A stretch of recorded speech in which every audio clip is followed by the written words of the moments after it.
biaka show danda manduna dongson na ma esinas dear media and so wala makachine taga jalmi baban mong kon ka kwingwane tin chi talk da wait no wal amane tin wa mu talk anta ko reach dana me thane helu kuje siang talk da wait so and wala bene right ka tan dong la ogwe yin ka je da wait ni amane tan dong la thek la ka kwet ke je anta ba lat kon and challenge ne nong jalme lel rode ngachungwane ka jene lenyen tanat ka ngachungwani long ane chan man wak ka jabe oh yeah chiloi de long ni je ka gwa de dan me la ne hokwe yin ka je ni mi ngon ne la tu la ngu chile kam dot pet long no ngai len ro du nei bne ku le chole jin ngan ta ngai no ngi ji bo ko an bo ta ka ni de chop kin de jandang ro de bakkel to go ka Facebook ka YouTube channel ta ni de chop kin dang ro de ten bo to go ka we no dong ni garma lenga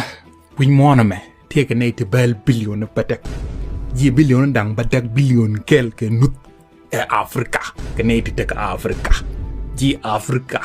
nei ti chop million bakel ke million baro ke nuare ji million dang bakel te la nuare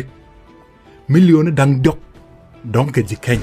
ji million dang dok te ji kany kime tu kur bakel donc ga jo ji kime tu kur bakel mi ga jo donc ci nya tol